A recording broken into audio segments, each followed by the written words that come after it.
Layanlah saya, Sir. Khairul Azri 19. Layanlah saya, Ustaz. Hari ni saya nak buat lemang dengan cara keluarga saya buat. Mula-mula kita kena pergi ambil buluh dulu dan kayu.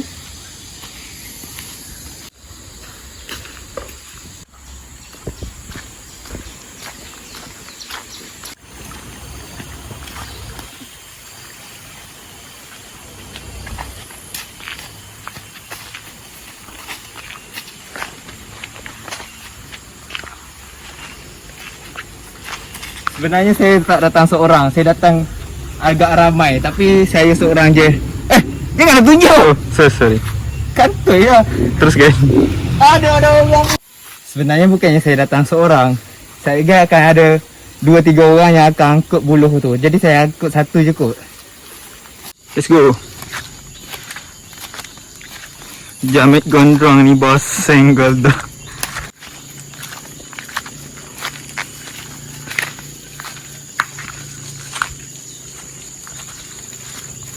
Kami buat paranormal guys. Inilah buluh lemang. Okay. Wow, alamak.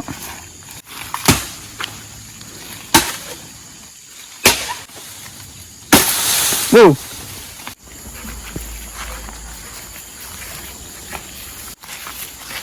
Okey, sebenarnya saya angkat 2 je. Ada lagi dekat atas. Nanti dia orang akan ambil. Sebab saya tak larat. Kayu pun saya dah letih. Saya malah ambil. Nanti kita masak je terus. Biar dia pun ambil. Okey. Pandai.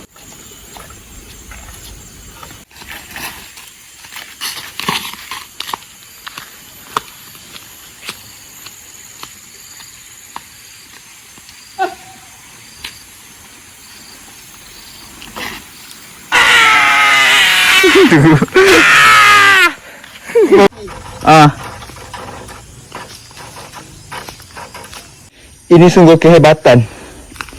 Sangat hebat. Nampak tak? Ini ada miang-miang dia tu.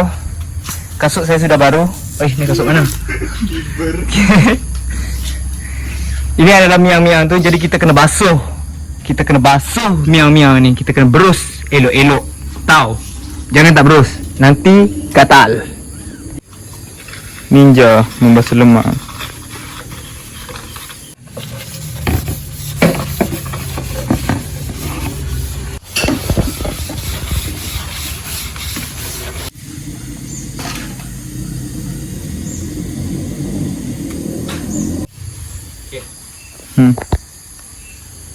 Alright, dah siap.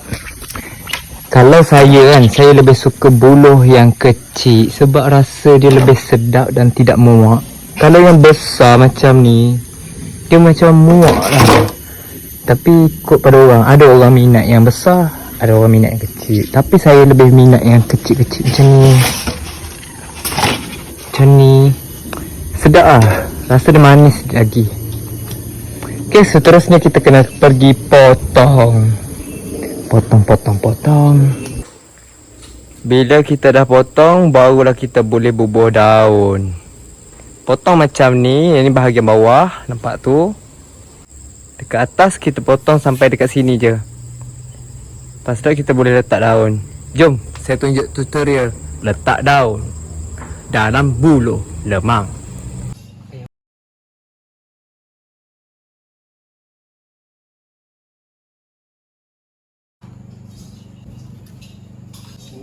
Lihat sangat.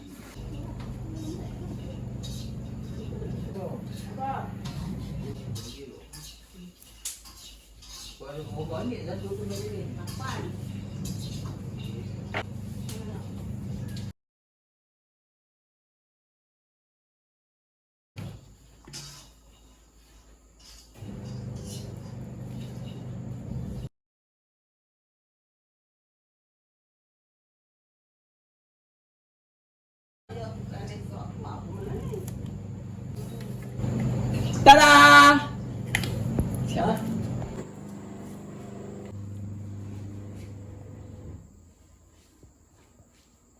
Lepas tu kita kena basuh beras.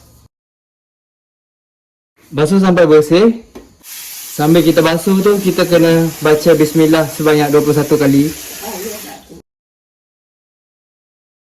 Okey, lepas tu baca selawat sebanyak 11 kali. Kita bilas sampai bersih. Lepas tu bilas lagi 3 kali.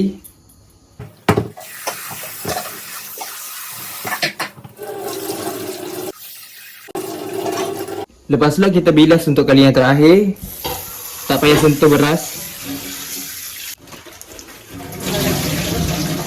Lepas tu kita pergi tuang dekat dalam raga. Kita kena bagi dia sejat. Kita kena bagi air hilang. Kita kena bagi air kering.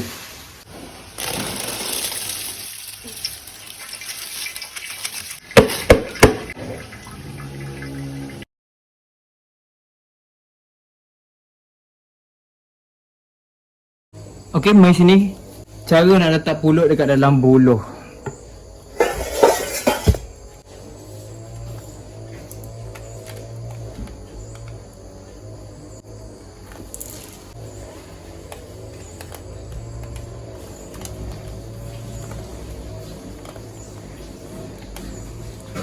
Baca bismillah dululah.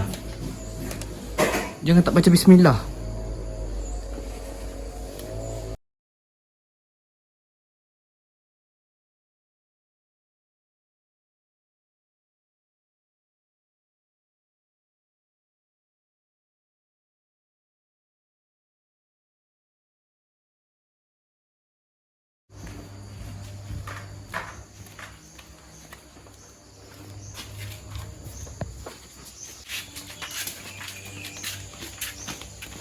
Pencuri lembang.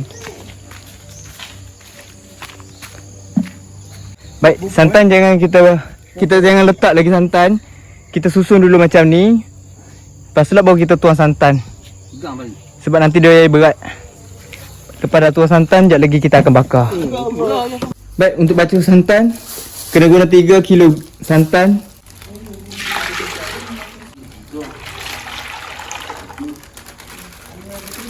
Plastik ni jangan buang tau.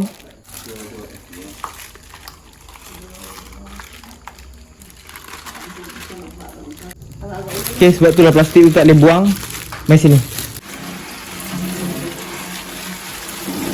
Okey. Kami orang kampung, kami tak pakai air kawe. Kami pakai air pipe je. Jadi jangan nak komen macam-macam. Tuang. Yang dua ni pun sama. Tuang sampailah penuh.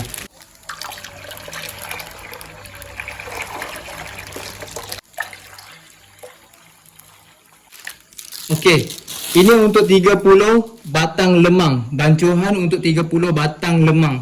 Untuk garam kita bubuh 3 sendok.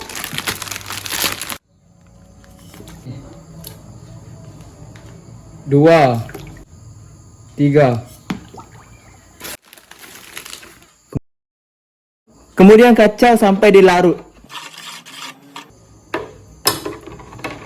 Ui!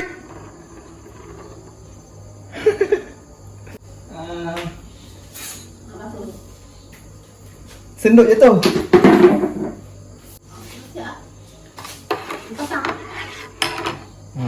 Macam mana boleh jatuh.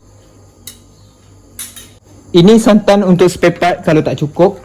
Jak jangan letak dekat bawah tau. Letak atas pinggang macam ni. Sekejap lagi kita akan cedok guna jak. So bila dah larut, kita dah boleh masak.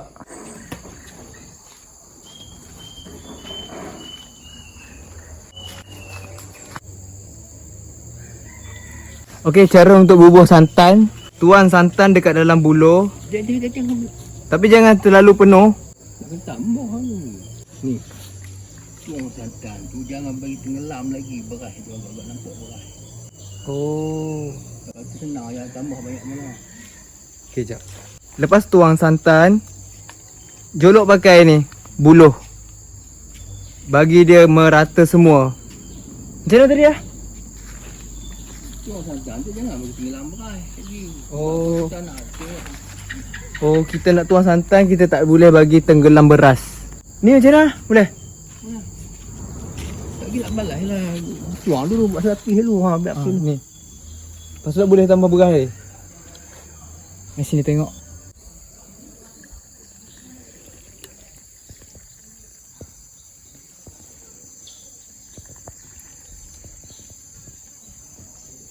Okey, tuang jangan sampai tenggelam beras ya.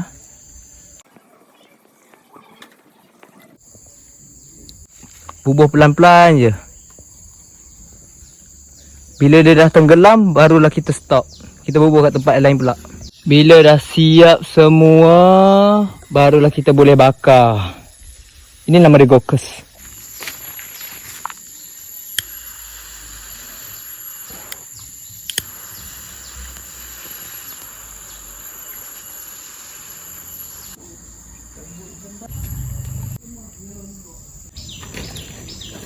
Lepas api dah marak, kita kena pulas-pulas. Kita kena pusing buluh-buluh tu supaya dia bakar merata. Okey, untuk bagi dia masak dengan cepat, kita buat dia sampai 2 jam je. Kita dekatkan api untuk mula-mula ni bagi dia mendidih, bagi santan dia terkeluar sikit. Kalau nak buat masak cepat macam ni lah cara dia. Kami hanya ambil masa dalam masa 2 jam ataupun 2 jam setengah something. Sendiri. Hai. Yalah daily barai. Dalam nak nangis. Oh, Baru masuk masak. untuk susun kayu api kan, pastikan susun macam ni, huruf C. Macam huruf C kan. Supaya dia terbakar dengan merata. Dekat tengah kena, dekat tepi kena. Tapi kena pula selalu, kena pusing selalu supaya dia merata. Supaya dia bakar merata.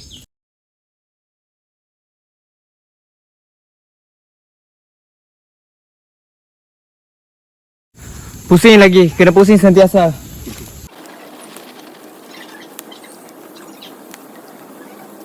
Okay, bila warna dia dah macam ni dan pulut dia pun dah terkeluar sikit kan, kita kena selalu pantau dia. Lepas tu pula bila api dah jadi bara macam ni, kita kena selalu pusing dia. Sebab ni sikit lagi sejam lagi dia dah masak dah. Okay, cara untuk tahu dia masak ataupun belum, kena bagi air yang mendidih tu, santan yang kita cuak tadi kan, kita tuang tadi, yang mendidih tu dah kering. Macam ni dah masak lah ni. Warna dia pula macam ni.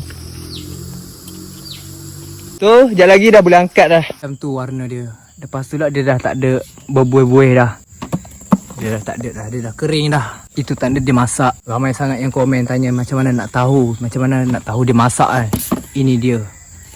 Warna dia macam ni kalau dia dah masak.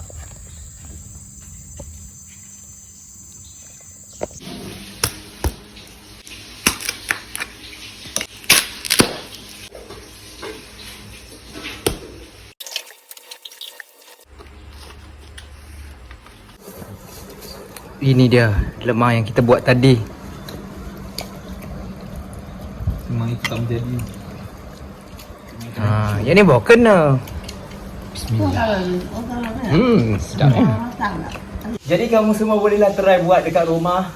Sampai jumpa lagi. Yasakanino Magatama.